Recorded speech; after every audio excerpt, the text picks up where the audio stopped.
I'd like to start out and get a little business out of the way first, something a little bit more business-like out of the way, and tie this into Dr. Resnick's lecture, and that's to have Paul Kinberg talk for just a few minutes with something that Dr. Resnick talked about. We started asking questions, but I want him to kind of bring it to the forefront of how this may or may not affect us. And then I'd like to get into a little more of an informal thing with something a little bit more fun with the other three panel members.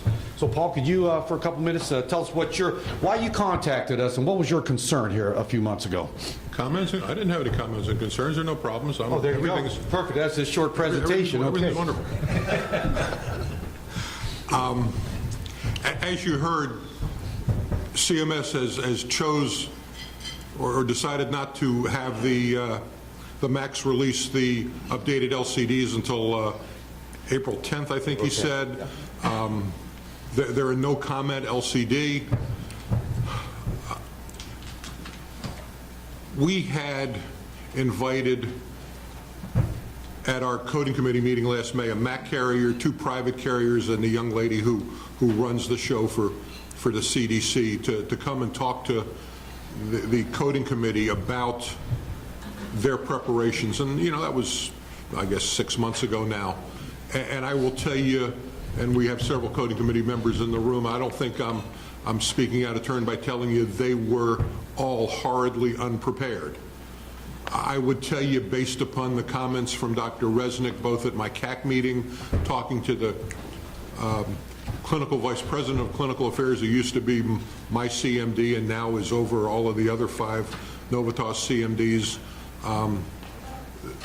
Novitas is unprepared. I would tell you that probably the rest of the MACs are in the same boat. They have sent these LCDs out to private contractors. We don't know who they are. We don't know what they're doing.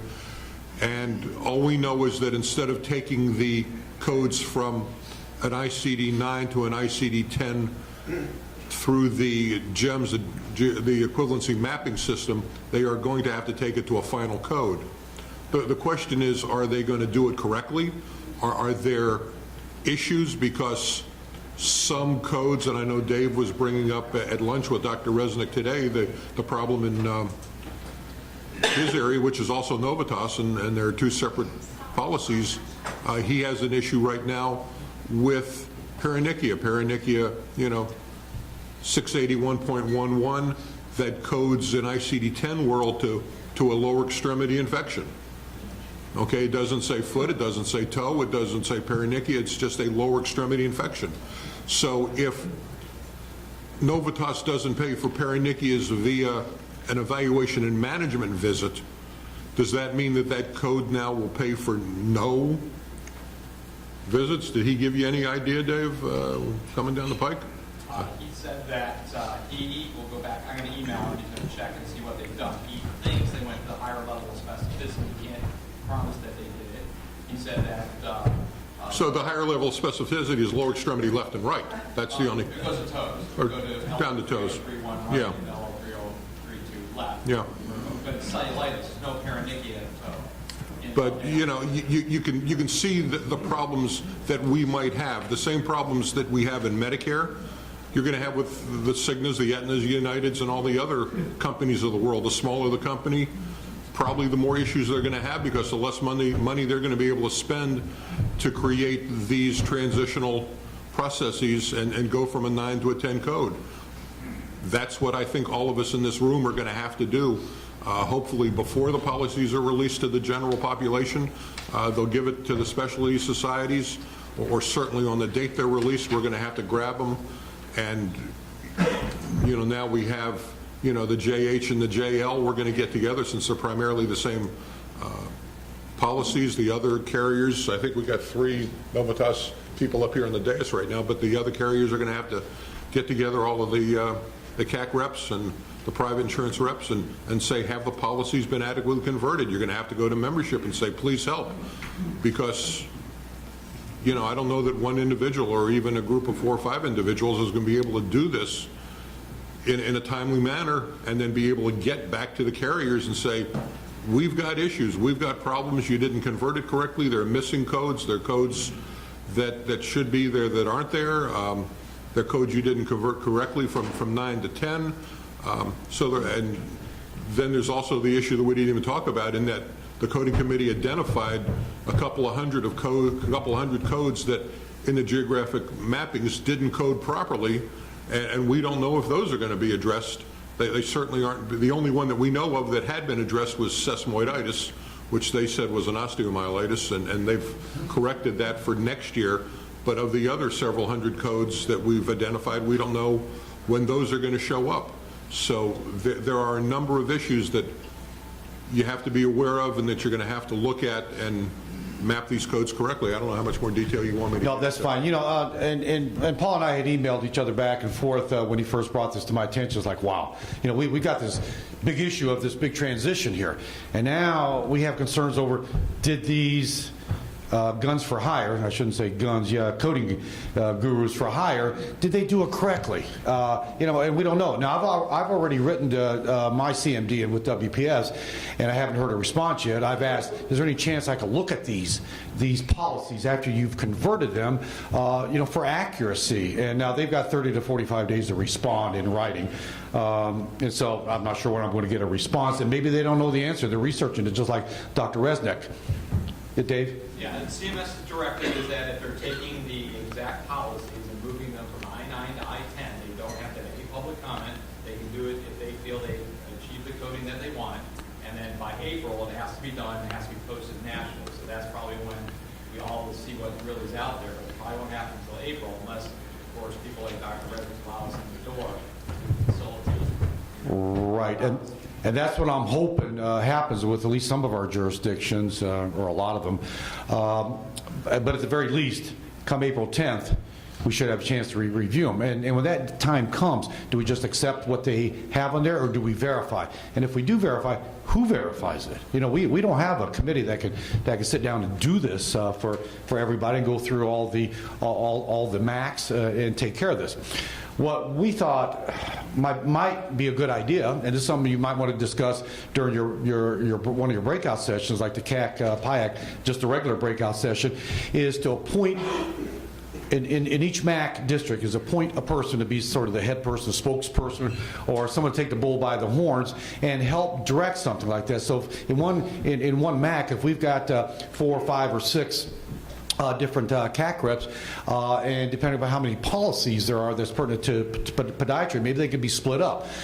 Not necessarily for that one person to have all the responsibility for that one LCD, but maybe take that back home and try to work with other members in the component society, maybe people on the board or whoever, that would have some basis of knowledge in ICD10, which is a whole another issue here. And how many people are going to find that it's going to be literate enough in ICD10 to help out? So I'm not sure what an approach is. We're just trying to introduce some concepts of the potential for a problem, and at least one possible solution how we might want to approach this, instead of just leaving it in the hands of the carriers and hoping for the best with all these other problems that we're going to encounter at that come October 1st.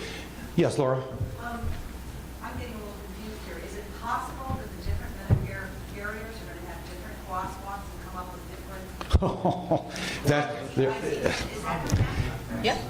you know, LCDs, so that's they're- gonna happen. LCD, yeah. they're doing it internally per LCD. Now, if different MACs share the same LCD, my God, I would think it'd be a possibility. But see, we're not getting much information at this point, so I don't know. Are You know, there different LCDs within carriers? Yeah, I'm on the PIAC side, so I don't okay. know. Are there different LCDs within different carriers? Yes. Tree it out even more? Well, there is to some extent. Now, minimal, that we have, repeat type of different policies covering the same subject matter. And one of the things Dr. Resnick says the reason for a uniform LCD, and the MACs are directed to try to approach that type of a concept. So right now with the conversions, and we'll be talking about that in just a little bit, of changing MACs, we're seeing double policies, if you want to call them that, during the conversion. Isn't part of the problem, I'm just going to ask, usually when, I think part of the issue is that CMS has directed them for this non-comment stuff, because I think they realize whenever there's a comment period for this stuff, it opens up the whole, it's just like if we try to enter a new regulation, it opens up the whole thing to edit. And now it becomes much more of a process to fix because people are just not looking at it for maybe the crosswalks. They can look at it for anything, and then you can start to comment on it. I think it drags the process out. So I think that in CMS's philosophy probably here is just to try to get these out and get them crosswalked over.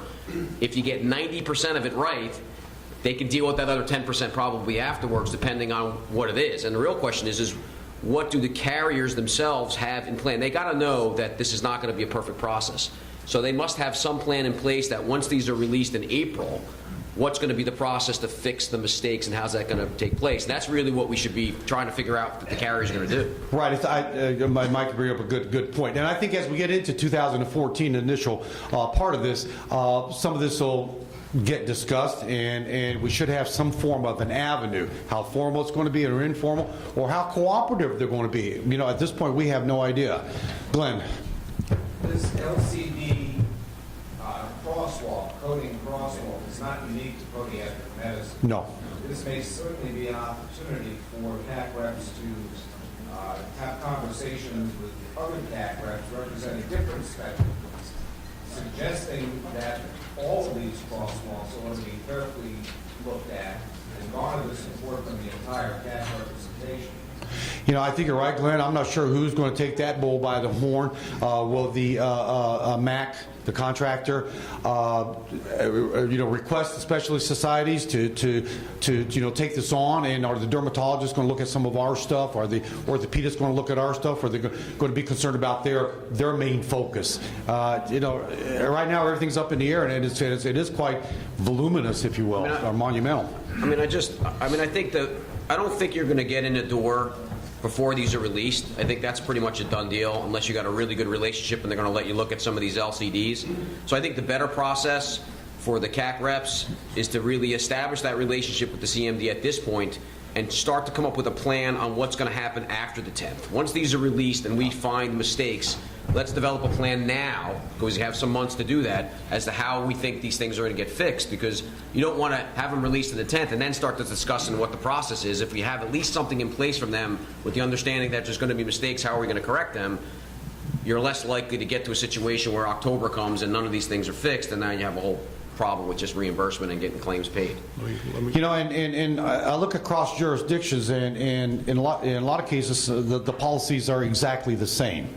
But then we have enough unique policies per MAC contractor that's not necessarily the case. Yeah, Paul. Yeah, Glenn, I think you have a great point. The issue is that with the larger MAC areas now, where I used to sit in a room, and I've been sitting in the room since, 92 or something, since the inception of, I know, stop smiling, since the inception of the CAC process, and we had 50-some specialties sitting in a room. Now, I think we've got maybe 10 specialists sitting in the room and some people on the phone, and most people aren't even there unless they have an LCD that's up for discussion with their specialty, and that really inhibits some of you younger folks who and I have to say that, who have not been in the process very long, from knowing who the people are, and although you're privy to who they are, not really understanding who they are, what they do, and how you can interact with them, where,